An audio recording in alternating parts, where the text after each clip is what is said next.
मित्रों, एक बार माता पार्वती ने भगवान शिव जी से दो प्रश्न किए। पहला प्रश्न, बहू को परेशान करने वाली सास को कौन सी सजा मिलती है। दूसरा प्रश्न, कौन सी स्त्री के ससुराल में पैर रखते ही गरीबी आ जाती है।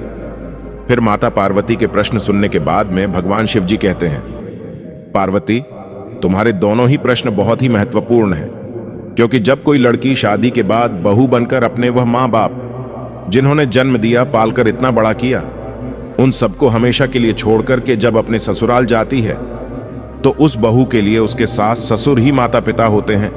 इसलिए हर सास ससुर को अपनी बहू के लिए अपनी बेटी जैसा प्यार देना चाहिए। उनको सोचना चाहिए कि यह बहू आपके घर को खुशहाल करने के लिए अपना एक प्यारा सा संसार छोड़कर आई है। मगर ऐसा कम देखने को मिलता है कि एक सास अपनी बहू को अपनी बेटी की तरह प्यार देती है।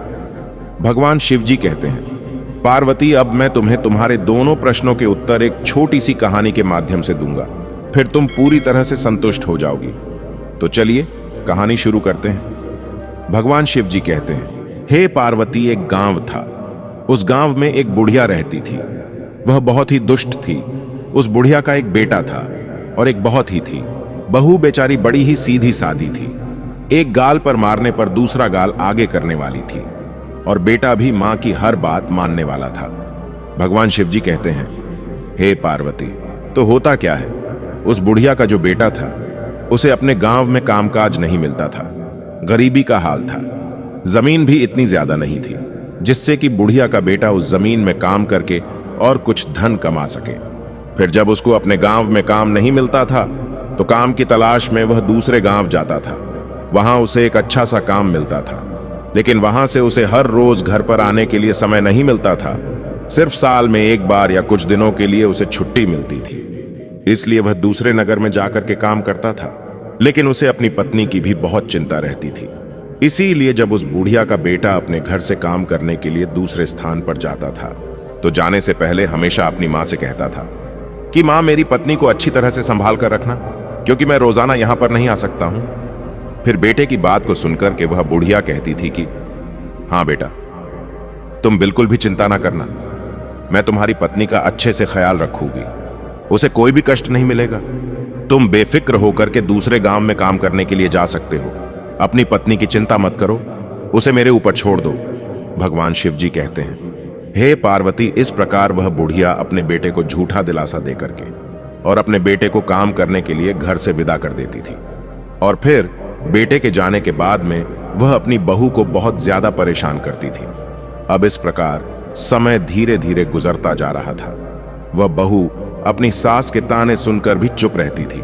चाहे सास बहू से कितना भी कहती थी, बहू को कितना भी प्रताड़ित करती थी, लेकिन कभी भी वह बहू अपनी सास को लौट करके कोई जवाब नहीं देती थी, क्योंकि वह बहू बहुत ही संस्कारी थी और अपनी सास को अपनी मां जैसा प्यार देती थी। अब इस प्रकार समय धीरे धीरे गुजरता गया। फिर एक दिन उस बुढ़िया का बेटा छुट्टी पर आया। वह 2 दिन तक घर पर रहा, मगर उसकी पत्नी ने उस बुढ़िया की कोई भी शिकायत नहीं की। फिर इस प्रकार छुट्टी पूर्ण होने के बाद में जब वह बुढ़िया का बेटा काम के लिए दोबारा जाता है तो जाने से पहले अपनी मां से कहता है, मां, हमारी पत्नी का ख्याल रखना, यह बहुत ही अच्छी है, आपको बहुत ही प्यार करती है, क्योंकि मैं रोजाना यहां पर नहीं आ सकता हूं। फिर बेटे की बात को सुनकर के वह बुढ़िया कहती है, ठीक है बेटा, तू चिंता मत कर, मैं तेरी पत्नी का बहुत ख्याल रखती हूं और आगे भी रखूंगी, क्योंकि यह तेरी पत्नी नहीं, मेरी बेटी भी है। भगवान शिव जी कहते हैं, हे पार्वती, इस प्रकार बेटे के घर से जाने के बाद अब बुढ़िया का ही राज था। अब बहू को संभालती कहां, वह तो उसे जितना हो सके उतना सताना शुरू करती है। स्वयं पैर फैलाकर बैठी है और उससे घर और खेत का सारा काम करवाती है और उसे सुबह जल्दी उठाती है। खाना पकाना, बर्तन मांजना, पानी भरना आदि काम करवाती है। उसके बाद कभी जंगल में लड़कियां लाने के लिए भी भेजती हैं। दिन भर उससे घोड़े और बैल की तरह परिश्रम करवाती है। उसे थोड़ा भी समय विश्राम करने के लिए नहीं देती। उसके ऊपर उसे ठीक तरह से खाना भी नहीं देती। कभी कई दिनों का पानी तो कभी बासी खाना देती है। भगवान शिव जी कहते हैं, हे पार्वती, बेचारी बहू यह सब कष्ट चुपचाप सहन करती रहती है, मगर सास को पलट करके कोई भी जवाब कभी नहीं देती। लेकिन बुढ़िया को फिर भी अपनी बहू पर तरस नहीं आता। उसे दिन रात बहुत ही सताती है। और बहू अपने पति से भी कभी नहीं कहती कि हमारी सासू मां हमें बहुत परेशान करती है, क्योंकि वह नहीं चाहती कि घर में कलह हो और उसका पति जो दूसरे गांव में काम करने के लिए गया है वह भी चिंता से ग्रस्त हो जाए। भगवान शिव जी कहते हैं, हे पार्वती, इस प्रकार से दिन बीते हैं और एक दिन सास को पता चलता है कि हमारी बहू गर्भवती है, तो वह एकदम से संतृप्त हो जाती है और सोचती है कि कमाने वाला मेरा बेटा अकेला है, ऊपर से यदि एक बच्चा और आ गया तो खाने वाले का एक मुंह और बढ़ जाएगा। उसके ऊपर बच्चों के जन्म के बाद उसका ख्याल रखने के कारण बहू कोई काम नहीं करेगी, मुझे ही सब कार्य करना पड़ेगा। भगवान शिव जी कहते हैं, हे पार्वती, बुढ़िया अपनी बहू के बारे में ऐसा सोचती है।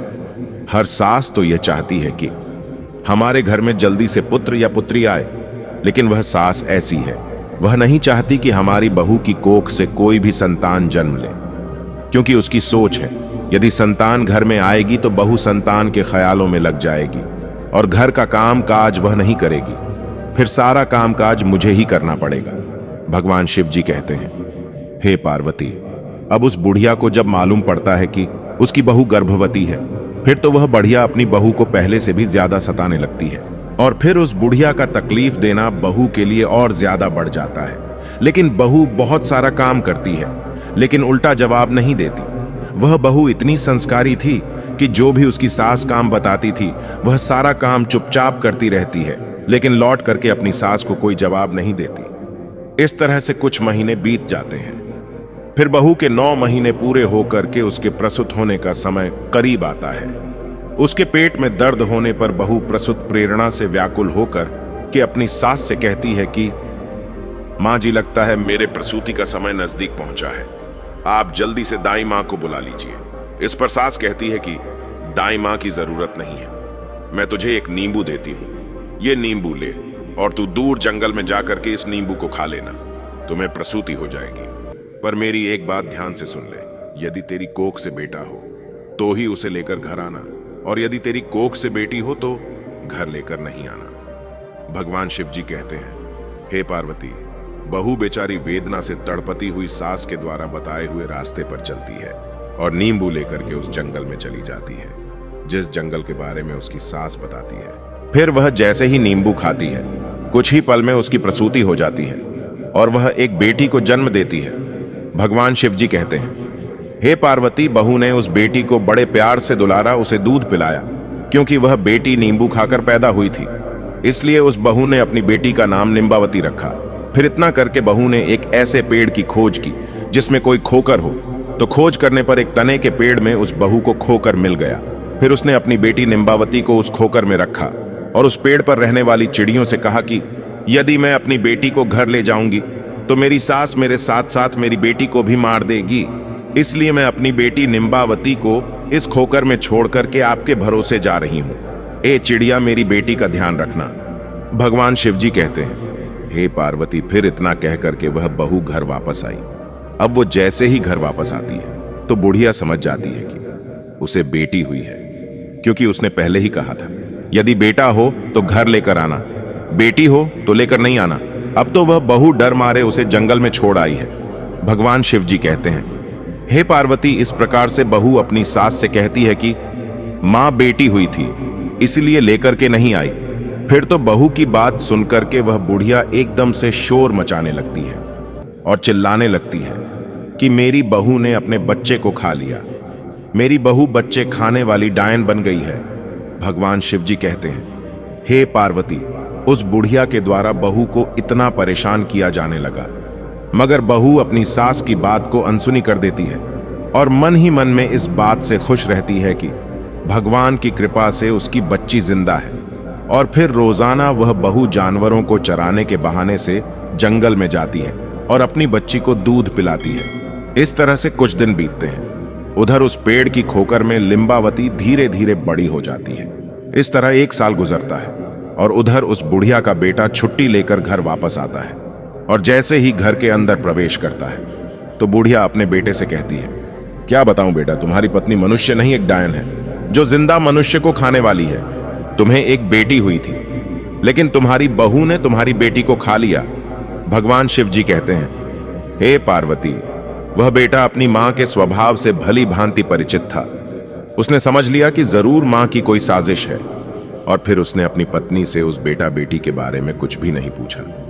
और उधर बहू ने भी अपने पति से सास के बर्ताव के बारे में कोई बात नहीं बताई। वह नहीं चाहती थी कि घर में किसी प्रकार का झगड़ा हो। भगवान शिवजी कहते हैं, हे पार्वती, अब कुछ दिन घर रह करके बुढ़िया का बेटा फिर काम के लिए दूसरे गांव चला जाता है, और उधर वह बहू दोबारा से गर्भ धारण करती है। और बुढ़िया को जब यह बात मालूम होती है कि मेरी बहू दोबारा गर्भवती हो गई है, फिर तो एकदम से आग बबूला हो जाती है और फिर अपनी बहू को पहले से भी ज्यादा सताने लगती है। भगवान शिवजी कहते हैं, हे पार्वती, दूसरी बार जब 9 महीने पूरे हो जाते हैं और बहू को प्रसूति वेदना शुरू हो जाती है, तो वह सास को पहले की तरह ही दाई को बुलाने के लिए कहती है। मगर इस बार भी बुढ़िया दाई को नहीं बुलाती, मगर एक मुट्ठी भर जीरा ला करके अपनी बहू के हाथ में देती है और कहती है, ये जीरा लेकर के उस जंगल में जाना और इस जीरे को खा लेना, तुम्हें प्रसूति हो जाएगी। मगर एक बात ध्यान रखना, बेटा हुआ तो लेकर के आना और बेटी हुई तो वहीं फेंक कर आना। भगवान शिवजी कहते हैं, हे पार्वती, इस प्रकार सास के कहने पर बहू एक सुनसान जंगल में फिर जाती है और वहां जाकर के जीरा खाती है। तो कुछ ही समय में उसे प्रसूति होती है और वह एक बेटी को जन्म देती है। और बेटी के जन्म लेते ही वह बहू अपनी बेटी को बहुत ही दुलारती है, दूध पिलाती है, क्योंकि वह बेटी जीरा खाने से पैदा हुई थी, इसलिए अपनी बेटी का नाम जरावंती रखती है। और फिर पहली बेटी को जहां पर रखा था उसी खोकर में जाकर के अपनी दूसरी बेटी को भी रखती है और चिड़ियों को उसका ध्यान रखने के लिए कहकर वापस घर आती है। उधर बहू के घर पहुंचते ही वह बूढ़िया पहले से भी ज्यादा जोर जोर से चिल्लाती है और गांव वालों से कहती है कि उसकी बहू ने इस बार भी अपनी बेटी को खाया है, यह तो चुड़ैल है। मगर इस बार भी बहू जो थी अपनी सास के चिल्लाने को अनसुना करती है और उधर गांव वाले भी उस बुढ़िया की बात पर ध्यान नहीं देते। भगवान शिव जी कहते हैं, हे पार्वती, अब कुछ दिनों के बाद 1 साल और खत्म होता है, उसका बेटा फिर वापस घर लौटता है। तो बेटे के घर आते ही वह बुढ़िया पहले की तरह अपने बेटे से बहू की चुगली करती है और बेटे से कहती है कि बेटे, इस बार भी तुम्हारी बहू ने एक बेटी को जन्म दिया और उसके जन्म होते ही अपनी बेटी को उसने खा लिया। ये डायन है, बहुत बड़ी चुड़ैल है। भगवान शिव जी कहते हैं, हे पार्वती, इस प्रकार उस बुढ़िया की बात को सुन करके उसका बेटा चुपचाप रह जाता है और अपनी मां से कुछ भी नहीं कहता है और उधर अपनी पत्नी से भी वह कुछ भी नहीं पूछता है।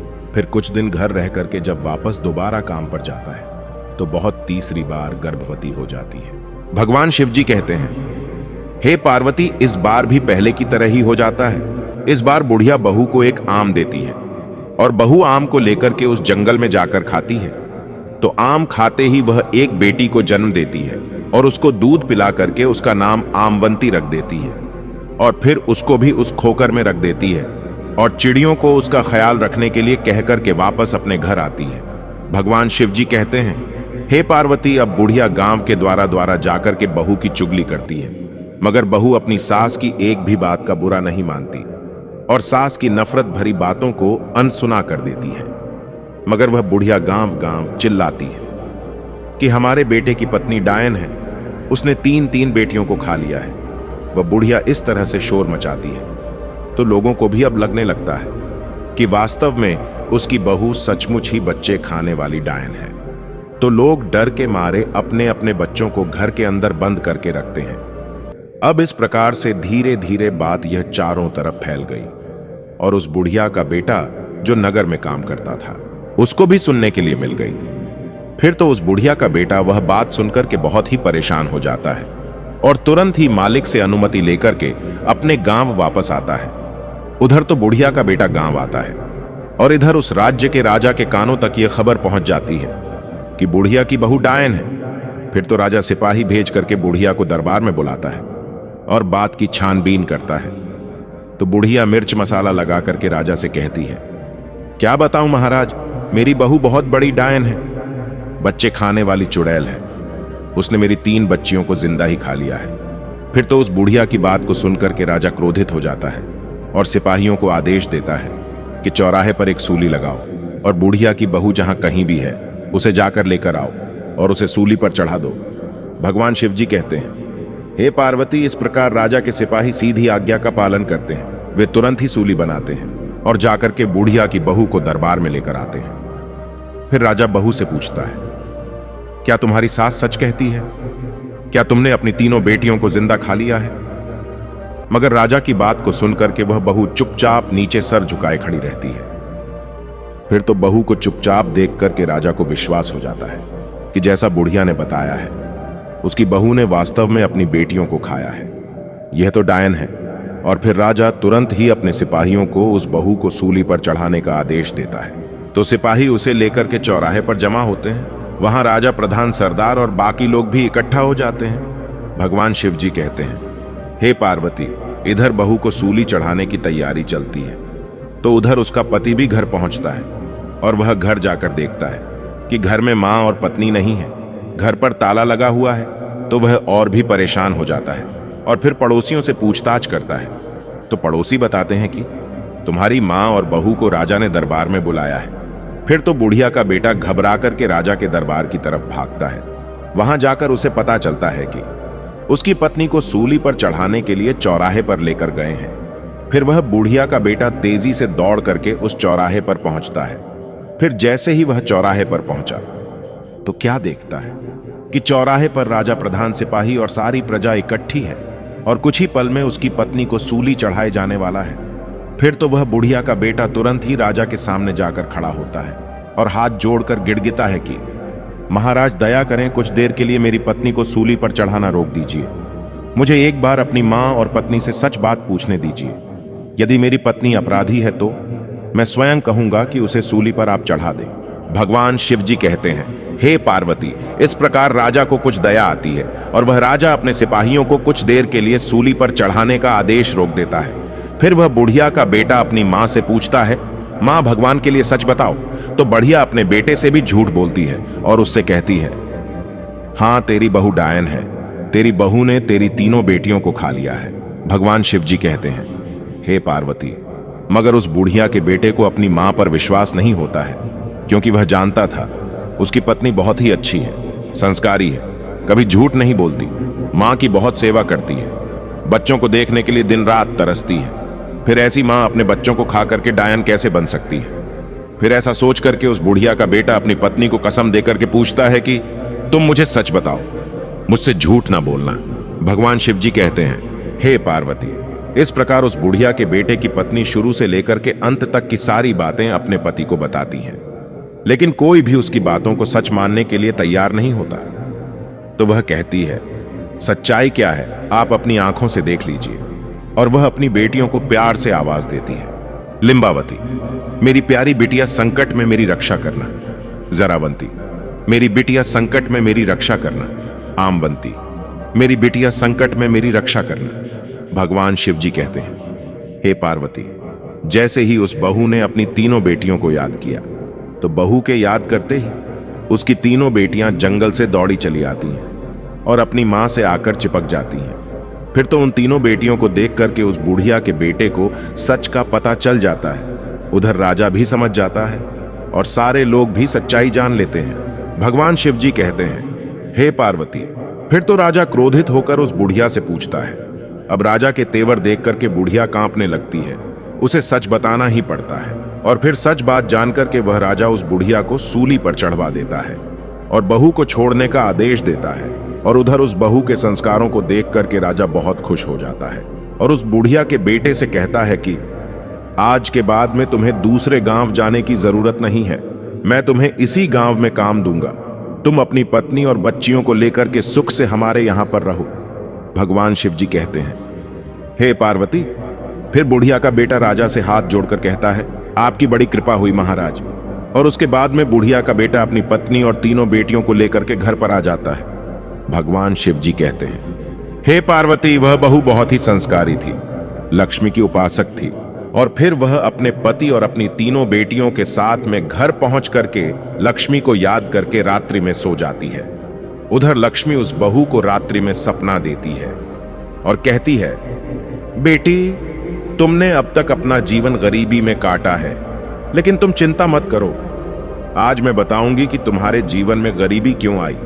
तुम्हारे ससुराल आने से पहले यह घर संपन्न था, लेकिन जैसे ही तुमने इस घर में अपना कदम रखा, इस घर में गरीबी आ गई। आखिरकार इसके पीछे कारण क्या रहा?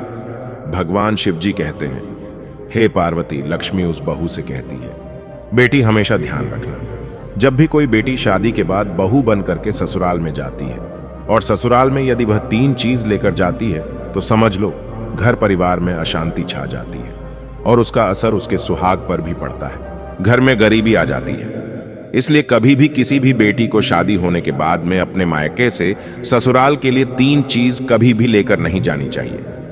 पहला, चूल्हा। शादी के बाद रसोई की रस्म होती है। उस रस्म में बेटी मायके से दिए गए चूल्हे का प्रयोग करती है।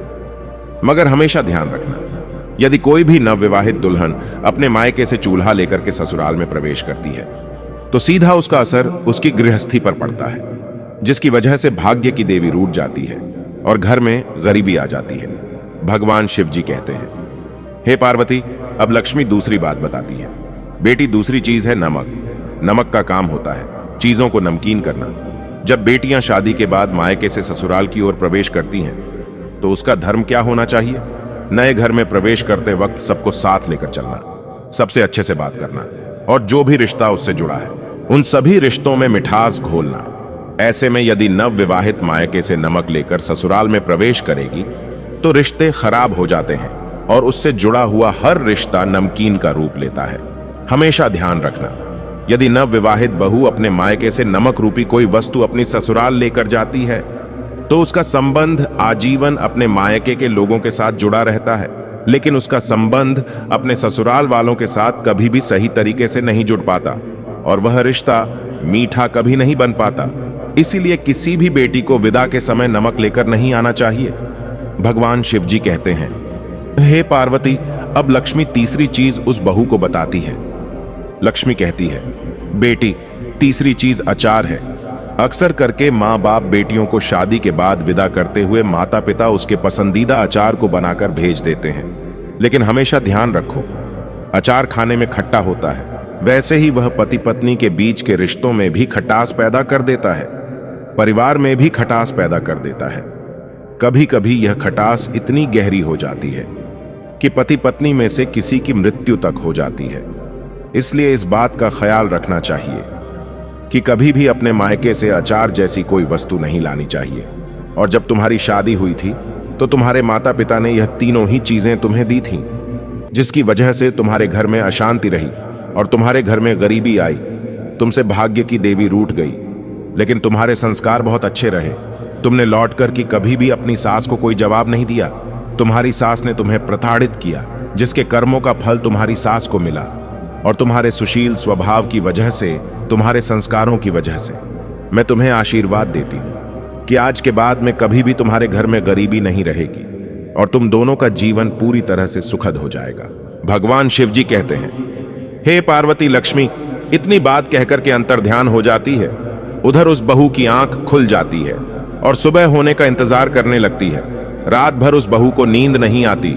अब जैसे ही सुबह होता है तो राजा के सिपाही सुबह होते ही उस बुढ़िया के बेटे को बुलाने के लिए आ जाते हैं और कहते हैं, चलो तुम्हें राजा ने बुलाया है। फिर जैसे ही वह बुढ़िया का बेटा राजा के दरबार में पहुंचता है, क्योंकि लक्ष्मी की कृपा हो चुकी थी, इसलिए राजा अपने दिए हुए वचन के अनुसार उस बुढ़िया के बेटे को अपने राज्य में एक अच्छी सी नौकरी देता है।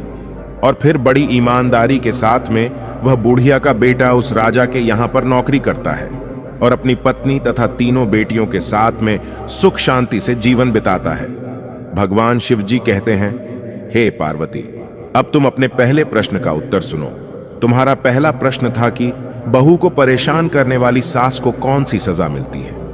तो समझ लो, जो सास अपनी बहू को परेशान करती है, हर समय घर में कलह उत्पन्न करती है, तो ऐसी सास को उसके कर्मों के आधार पर सूली पर चढ़ाया जाता है, जैसे कि उस बुढ़िया को चढ़ाया गया। फिर वह यही कहती है कि मुझे छोड़ दो, अब मैं कभी भी अपनी बहू को परेशान नहीं करूंगी। मगर उसे छोड़ा नहीं जाता, उसे सजा भुगतनी ही पड़ती है। भगवान शिव जी कहते हैं, हे पार्वती, अब तुम्हारा दूसरा प्रश्न था कि कौन सी स्त्री के ससुराल में पैर रखते ही गरीबी आ जाती है। तो समझ लो, कभी भी शादी होने के बाद किसी भी नव दुल्हन को अपने मायके से 3 चीज कभी भी अपनी ससुराल के लिए विदा के समय नहीं लानी चाहिए। नंबर 1 चूल्हा, नंबर 2 नमक, नंबर 3 अचार। यदि ये 3 चीज कोई भी नव दुल्हन अपने मायके से ससुराल में लाती है तो भाग्य की देवी रूठ जाती है और उसके जीवन में गरीबी आ जाती है। मुझे पूरा विश्वास है कि इस कहानी को सुनने के बाद में सास बहू के बीच में झगड़ा नहीं होगा और घर में कभी गरीबी नहीं आएगी। भाग्य की देवी कभी नहीं रुठ सकती है। तो मित्रों, यदि आपको यह कहानी पसंद आई हो तो प्लीज आप हमारे चैनल को सब्सक्राइब अवश्य कर लें और भगवान शिव पार्वती के लिए एक लाइक करना ना भूले। धन्यवाद।